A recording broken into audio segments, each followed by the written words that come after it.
रात के आकाश में टिमटिमाते ये तारे हमें सोचने पर मजबूर करते हैं कि हम इस ब्रह्मांड में अकेले हैं या फिर हम जैसे और भी मौजूद हैं। इस बात की संभावना से इनकार किया जा सकता है कि पृथ्वी जैसे करोड़ों प्लैनेट्स हमारी गैलेक्सी से लेकर इस पूरे ब्रह्मांड में कहीं पर भी मौजूद हो सकते हैं।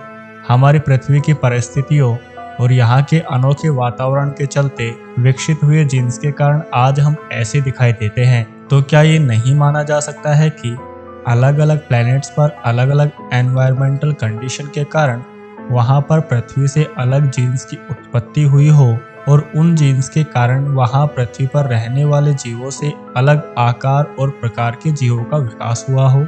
पृथ्वी सूरज के परिवार यानी सोलर सिस्टम का एक सदस्य है। इसी तरह से यह सोलर सिस्टम हमारी आकाश गंगा मिल्की वे का एक छोटा सा हिस्सा है।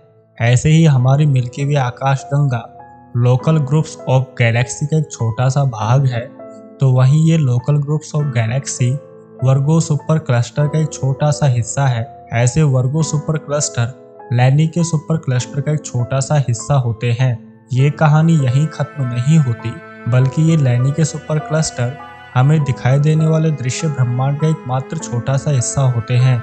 ऐसे ही हमें दिखाई देने वाला यह ब्रह्मांड इस ब्रह्मांड का वो हिस्सा है जहाँ से प्रकाश हम तक या हमारे साइंटिफिक इंस्ट्रूमेंट तक पहुँच पाता है। यानी हमारा यह ब्रह्मांड दिखाई देने वाले ब्रह्मांड से लेकर दिखाई नहीं देने वाले ब्रह्मांड तक फैला हुआ है।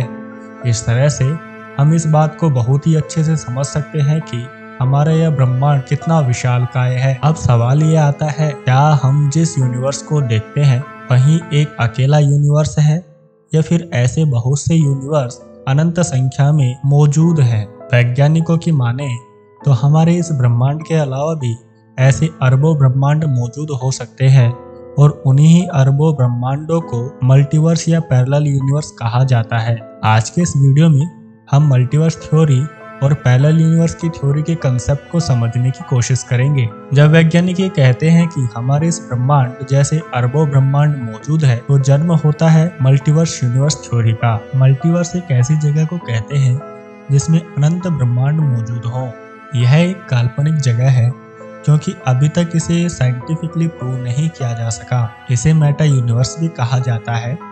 मेटा यूनिवर्स की इस दुनिया में स्पेस, टाइम, मैटर, एनर्जी और फिजिक्स के नियम सही तरह से काम करते हैं। मल्टीवर्स में मौजूद ब्रह्मांडों को ही पैरेलल यूनिवर्स कहा जाता है। मल्टीवर्स की यह थ्योरी अभी तक काल्पनिक ही मानी जाती है क्योंकि दुनिया भर के वैज्ञानिक अभी तक इस सिद्धांत के सही होने की बात पर एक मत नहीं हो पाए हैं। फिर भी मल्टीवर्स का यह सिद्धांत अब धीरे धीरे प्रूव होने लगा है। यह मात्र एक कल्पना नहीं रहा, बल्कि कई क्वांटम एक्सपेरिमेंट और मैथमेटिकल कैलकुलेशन इसके सही होने की पुष्टि कर चुके हैं। दुनिया भर के वैज्ञानिक मल्टीवर्स के अस्तित्व का पता लगाने के लिए दिन रात एक्सपेरिमेंट में जुटे रहते हैं। लाखों मैथमेटिकल कैलकुलेशन की जाती हैं। इन्हीं सभी एक्सपेरिमेंट और मैथमेटिकल कैलकुलेशन के बेस पर 5 ऐसे सिद्धांत निकलकर सामने आते हैं जो मल्टीवर्स के कंसेप्ट के सही होने की पुष्टि करते हैं। जिनमें से पहला सिद्धांत है इन्फिनिटी यूनिवर्स। अल्बर्ट आइंस्टीन की स्पेशल थ्योरी ऑफ रिलेटिविटी के बाद स्पेस टाइम का कंसेप्ट दुनिया के सामने आया। वैज्ञानिकों का मानना है कि हमारा यह ब्रह्मांड स्पेस टाइम के फैब्रिक के कॉम्बिनेशन से बना हुआ है, लेकिन आज तक वैज्ञानिक इस स्पेस टाइम के आकार को डिफाइन भी नहीं कर पाए हैं। लेकिन अधिकतर वैज्ञानिकों का मानना है कि यह स्पेस टाइम एकदम फ्लैट है और यह flat space time infinity distance तक फैला हुआ है। यदि यूनिवर्स को फ्लैट माना जाए तो इन्फिनिटी यूनिवर्स के कंसेप्ट को इग्नोर नहीं किया जा सकता, क्योंकि कोई भी पैटर्न एक टाइम के बाद खुद को बार बार रिपीट करने लगता है और रिपीट होने की यह सीक्वेंस इन्फिनिटी टाइम तक लगातार चलती ही रहती है। इस बात को हम नंबर्स के पैटर्न से बहुत ही अच्छे से समझ सकते हैं। जैसे कि हमारे पास 3 नंबर 1, 2, 3 है। अब हम इन्हें एक पैटर्न में अरेंज करते हैं, जैसे कि 1, 2, 3। अब इसे और अरेंज करते हैं तो हमें 1, 3, 2, 2, 1, 3, 3, 2, 1, 2, 3, 1, 3, 1, 2, 1, 2, 3 जैसे अलग अलग नंबर मिलते हैं और अंत में हमें फिर से 1, 2, 3 मिल जाता है।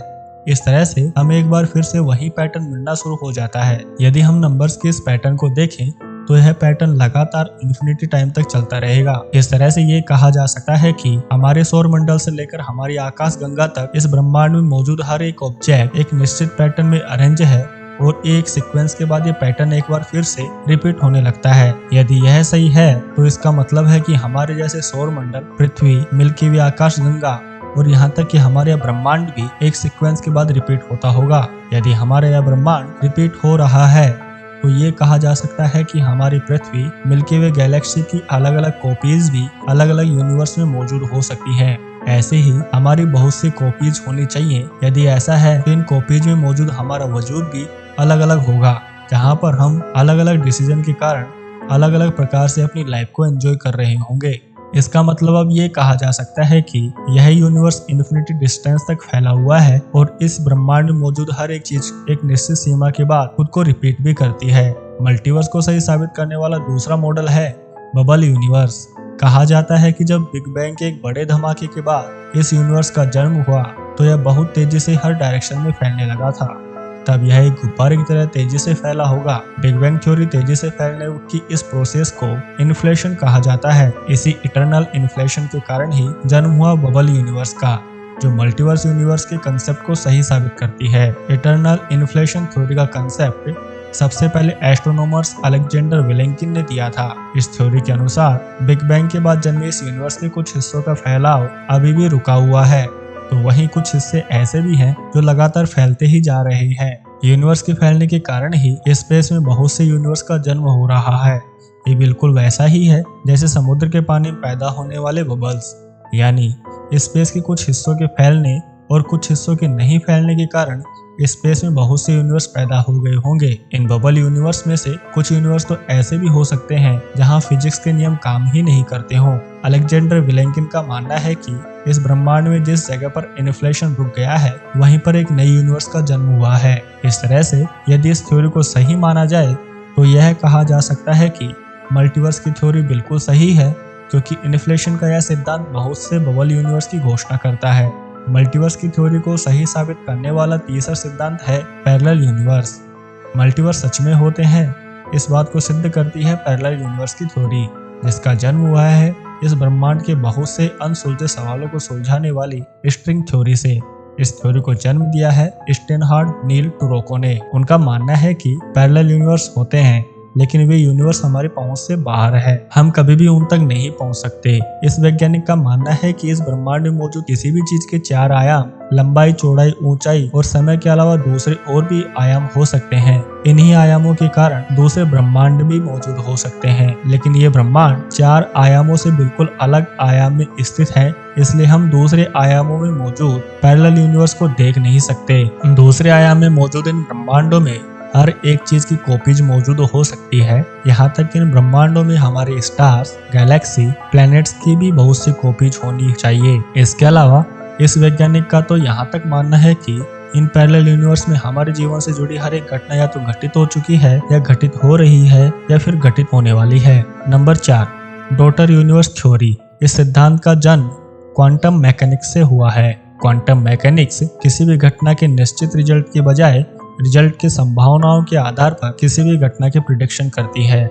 इसके अलावा यह थ्योरी मैथमेटिकल कैलकुलेशन के बेस पर भी किसी भी इंसिडेंट के हर संभव रिजल्ट की प्रिडिक्शन कर सकती है। इस सिद्धांत की सबसे खास बात यह है कि यह सिद्धांत किसी भी इंसिडेंट से जुड़ा रिजल्ट दूसरे यूनिवर्स से रिलेटेड शो करता है। जैसे कि यदि आप कहीं जा रहे हैं, चलते हुए आप एक चौराहे पर पहुंच जाते हैं जहां से आप या तो दाएं जा सकते हैं या फिर बाएं जा सकते हैं, या फिर आप सीधे उसी यूनिवर्स में भी ट्रेवल कर सकते हैं। जैसे ही आप दाएं या बाएं जाने का डिसीजन लेते हैं, वैसे ही आप अपने एक डिसीजन से एक यूनिवर्स को जन्म देते हैं। इस तरह से आपके हर एक डिसीजन के बेस पर हर बार एक नई यूनिवर्स का जन्म होता है, यानी आयाम के बदलते ही हर बार एक नया यूनिवर्स जन्म ले चुका होता है। या फिर ये कहें कि जैसे ही आप कोई डिसीजन लेते हैं तो आप एक नए डॉटर यूनिवर्स में होते हैं, जहां आपके द्वारा लिए गए डिसीजन के कारण आपकी लाइफ बदल जाती है। इस तरह से ये डॉटर यूनिवर्स थ्योरी इस बात की पुष्टि करती है कि मल्टीवर्स सच में होते हैं। Number 5, mathematical universe theory. इस थ्योरी को सबसे पहले मैक्स टेगमार्क ने दुनिया के सामने रखा था। मैक्स टैगमार्क का कहना है कि गणित की स्ट्रक्चर इस बात पर डिपेंड करती है कि आप किस ब्रह्मांड में रहते हैं, यानी गणित की स्ट्रक्चर हर एक ब्रह्मांड के साथ बदलती जाती है। गणित एक ऐसी चीज है जो मानव की एक्टिविटीज से पूरी तरह से अलग है। साल 2012 में लिखे अपने एक लेख में मैक्स टैगमार्क ने कहा कि मुझे इस बात का पूरा विश्वास है कि हमारे इस ब्रह्मांड के अलावा भी दूसरे ब्रह्मांडों का अस्तित्व मौजूद है, जिनका वजूद पूरी तरह से स्वतंत्र है और उनका वजूद हमेशा से ही था और रहेगा, फिर चाहे मनुष्य का वजूद रहे या नहीं रहे। इस तरह से विज्ञान की दुनिया में मौजूद इन 5 थ्योरीज के बेस पर यह कहा जा सकता है कि मल्टीवर्स का अस्तित्व हो सकता है और उन अलग अलग यूनिवर्स में हमारा अलग अलग अस्तित्व भी मौजूद हो सकता है, जहां हमारे जीवन से जुड़ी घटनाएं या तो घटित हो चुकी होंगी या फिर हो रही होंगी या फिर भविष्य में होने वाली होंगी। आने वाले नेक्स्ट वीडियो में हम प्राचीन भारत की वैभवशाली परंपरा के दौरान लिखे गए धर्म ग्रंथों से कुछ ऐसे सबूत आपके सामने रखने वाले हैं जो इस बात को सिद्ध करते हैं कि प्राचीन विश्व गुरु भारत के लोगों को मल्टीवर्स यूनिवर्स जैसे कॉम्प्लिकेटेड कंसेप्ट की जानकारी बहुत ही अच्छे से थी। इसलिए बने रहिए हमारे साथ नेक्स्ट वीडियो तक।